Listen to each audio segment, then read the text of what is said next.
Hello guys, welcome to Motorholic. So today we have this Tata Punch with us. So usually middle class family can't afford the SUV because obviously it is quite expensive because of its bulky size and all. But Tata Motors has come up with a plan. They have just jacked up the hatchback and here it is. So this is the Tata Punch, and though it is quite inspired with SUV, but it is quite small, and Tata calls it as a mini SUV. And this Punch comes with the option of 1.2 liter Reverton engine, which produces 86 PS of power and 130 Newton meter of torque. So this Tata Punch is actually like 190 mm. I mean, it has a 190 mm of ground clearance and around 350 mm of water wading capacity, which is quite good for the Indian roads. And here you can see the Humanity line, which also reminds you of Nexon and the Altroz.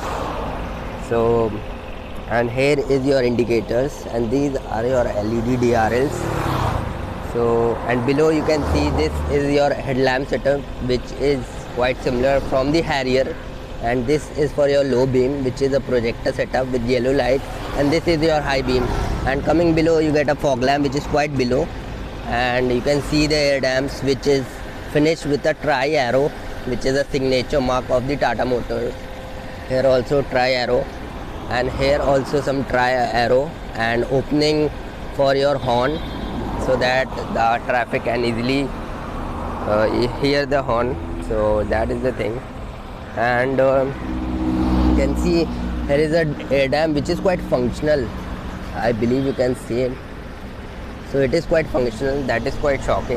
And obviously it gets your plastic cladding.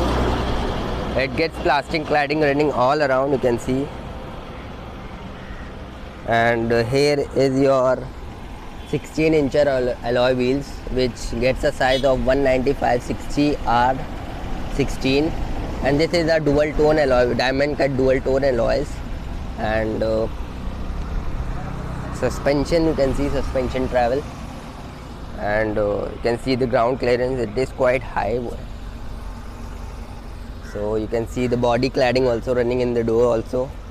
It doesn't get a request sensor or co-driver, so cost cutting there. But you get this party trick here, which will remind you of your this Altroz, and obviously it will make sound because of key in my pocket. So this is your integrated ORVMs, and it gets blacked out ORVMs and also a blacked out roof. You can see antenna, which is quite big and long, and here is your roof rails, which is also finished in black. I guess it is not functional, most likely.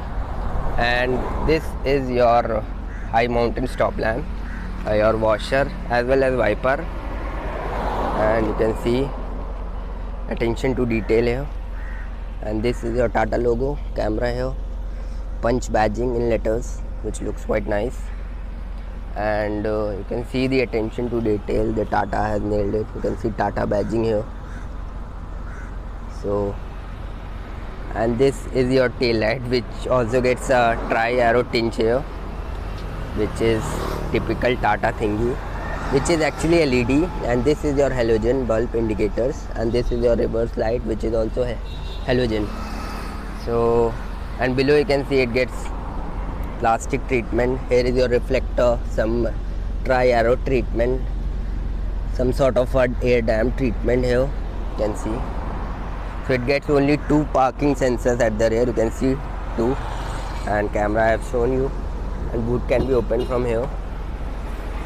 And boot size is good enough, I would say. If you compare with a hatchback, obviously it's more, but not as the other compact SUVs, because it's not a compact SUV.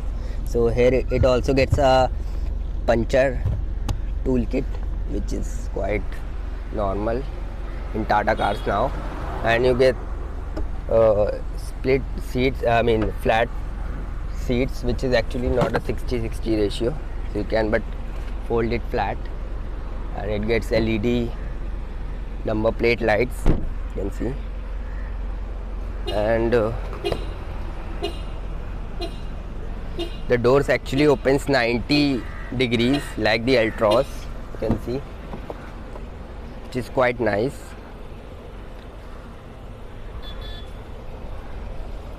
And this obviously makes quite easy in for the ingress as well as outgress because of this 90-degree door opening. And you can see here it gets some white treatment with tri-arrow finish in it.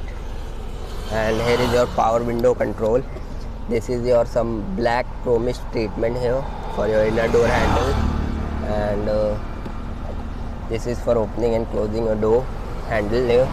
And this is some space to keep your bottle and some knickknacks. And here are your speakers with some tri-arrow. So Tata has fixed, plays a lot of tri-arrows on the seats also. You can see tri-arrow, and it gets two adjustable headrests with a center armrest here, but you doesn't get any AC vent at the rear. And talking about the space at the rear, if you compare with the hatchback, which it will actually rival, is quite nice. You can see like space is good, and thigh support is also good. You can see thigh support is also good. Headroom is also good. Obviously it is a hatchback, so thigh, everything, at least height should be good. So, and you get a proper, not a proper, but you get 3 seat belts and Isofix child mount, you can see. And so you get a space here. There is your 12-volt socket, and it doesn't get much. And actually the build quality is quite nice. It doesn't feel like you are sitting in a hatchback. It is almost as good as your this, actually M-LOK, see. So I don't know what Tata has does, but the doors actually lock. It can be only opened from the outside, which I can open, like opening here, power window, and then opening from here. So that is one thing.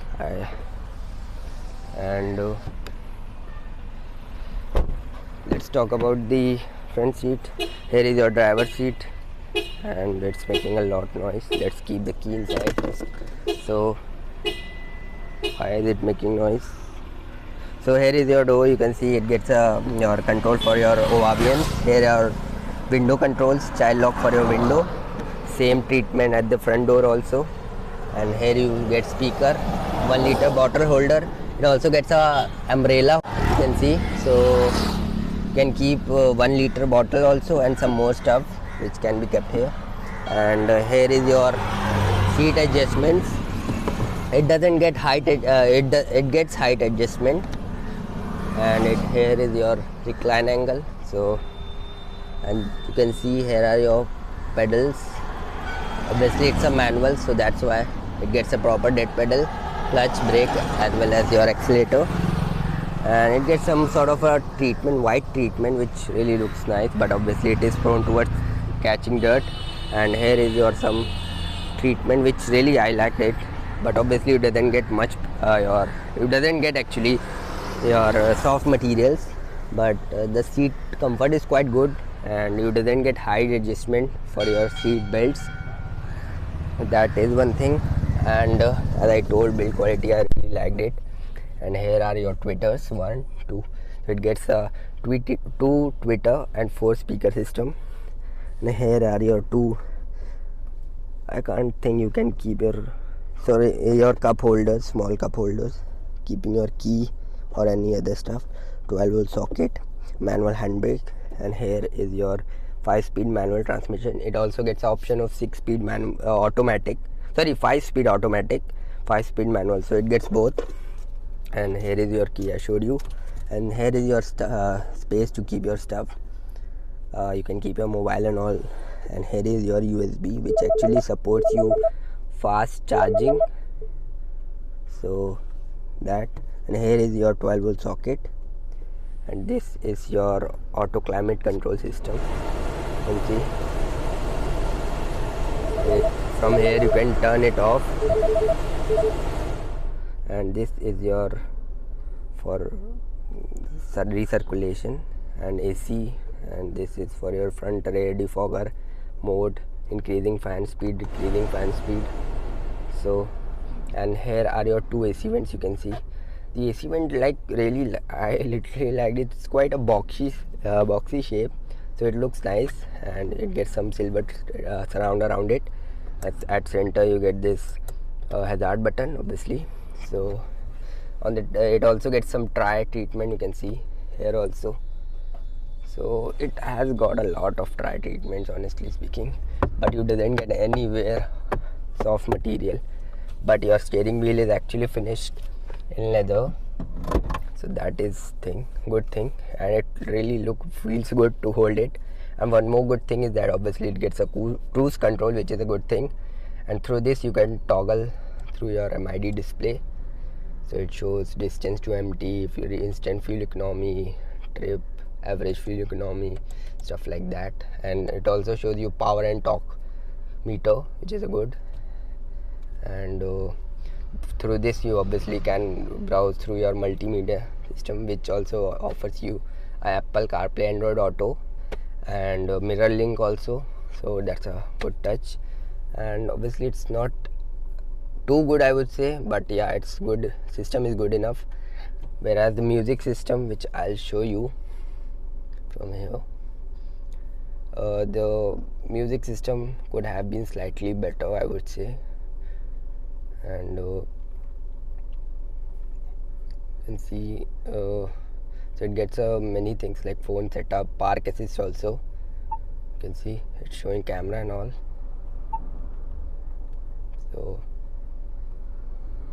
So through this you can also control your AC, you can see.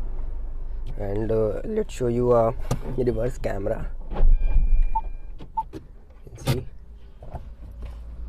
And through here is your engine start stop button. This is for your front fog light.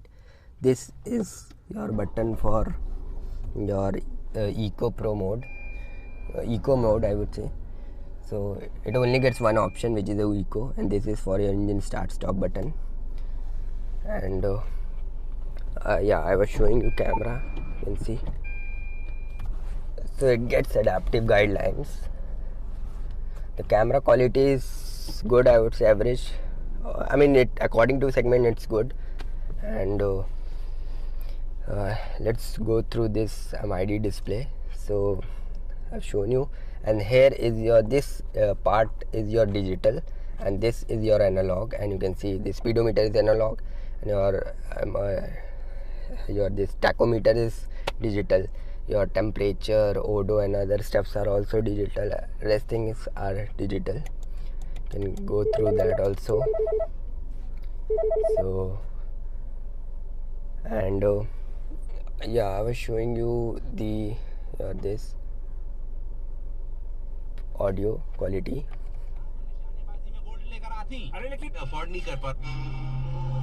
If I can never reach you, I would have to leave you. Even so if I don't want to. When I try to reach you. So the audio quality is, as I told, it is not too good, but it could have been slightly better. But I think according to the price it would be good enough to go. So nothing much bad in the audio system, I would say. So let's open the this glove box. So it actually gets cooling function here, and also light, so that's a good touch, and it's quite big, I would say. And the sun visors doesn't get any mirror or light, but it gets toll reset here, you can see. Same is the case there, but it gets your mirror but no light. And here is your light, which is quite small, and rest you didn't get any light. But yeah, you get grab handles on the co-driver, but not the driver, but at the rear also with a hook, you can see.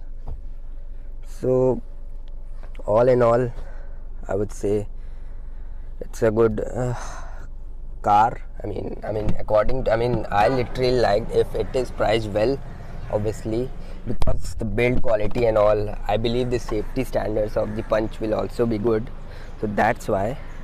So now we have a 5-speed automatic transmission, variant. So this is in a different color, you can see. So it also gets a dual tone color option in white also, you can see white. So it gets a total of 2 dual tone color option, one is black and another is white, you can see. ORVM is also white and black according to the choice. Whereas I haven't shown you the spare wheel. So spare wheel is now a smaller size, I mean obviously smaller size to save your price, and it is also a steel rim, and tire size is 185/70 R15. So it gets a spare tire as well as puncture kit both. That's a good touch from Tata. Whereas the exterior doesn't get any changes, no badges for the AMT and all, but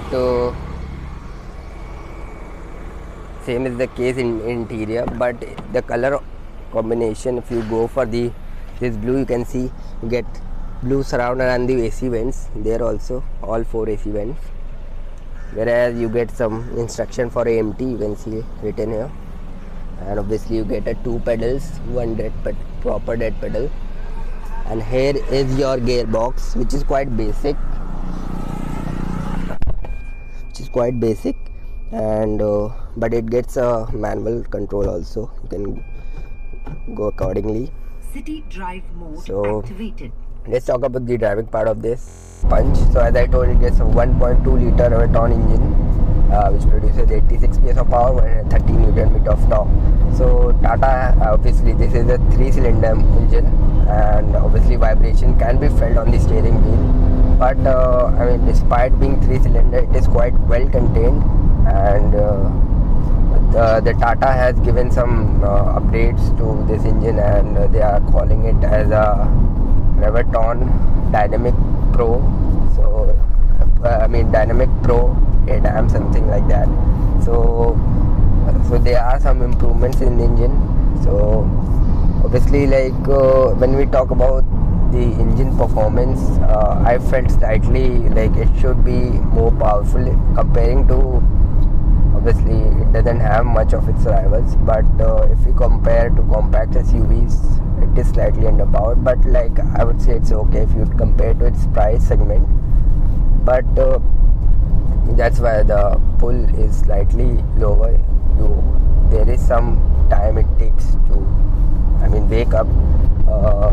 Right now I'm driving this automatic variant, but in the manual you can expect around to work the engine around by about 2500. So, and the mid range of this engine is quite good. It is not good at the low ends nor even in the high ends, and the shifts of the manual are quite smooth, whereas the clutch is slightly on the this heavier side, you can say hard, and even the clutch pedal was slightly, I mean it was physically, you can say ergonomically it was not good, it was touching the toe. So that was one more thing for the manual. And steering, talking about the steering, obviously both gets the same steering. So steering is quite light for the city drivings, and it weighs well, I mean good enough according to its rivals and all segment. It weighs well, and it gets good confidence around the corners, you can see. But obviously it is a SUV, it has a high ground clearance, high height, that's why there is a lot of body roll which can be felt easily, and it is clear that it is not a sedan nor a hatchback, and it feels like totally a SUV in terms of your this dynamic, I mean handling. And whereas the suspension obviously is on the softer side, it is not stiff, but obviously it absorbs good enough bumps and potholes at low speeds, and when you take it for the to higher speed, it absorbs more brilliantly. So whereas talking about this automatic, so it gets manual shifts also, so which basically I feel it's like a sport mode. If I'll shift in the automatic, it will say City drive mode activated. So it will say this, so that means, and when you press to manual, that means I feel like it is shifted to sport mode. Obviously it doesn't hold to a gear, it automatically shifts, and you can also take control and shift as much as high you want. So it's like that. Let's see. and like this automatic is quite basic. I mean, obviously the shifts are quite it takes time. If I shift to your this, especially your this non-manual, I mean automatic mode, the shifts take its own time, and the engine revs around 5,500 rpm in the automatic, whereas in manual it almost touches above 6,000 rpm. And engine stability of this car is quite good despite being a SUV. I mean, like it is quite good, and the engine insulation is also good, and braking performance it could have been slightly better, because like it gets, I mean, gives a different type of bite, and the pedal like feels a bit sort of a spongy when you apply a harsh braking, but obviously it stops. And so like to wrap up, more or less this is I mean a perfect, I would say, the city urban car for the cities, I mean taking to the rough roads. And let's hope that the price of this car will be, for the top variant, will be below 10 lakhs. Then obviously this will be a boomer. No one will go for the Altroz most likely, and because it has good ground clearance, and I mean good enough features also, and performance is also good. So I think this is the perfect car it would be. So if you guys enjoyed this video, do like it, and what are your thoughts on the Tata Punch? Do let us know in comment section. Till then, take care, bye bye.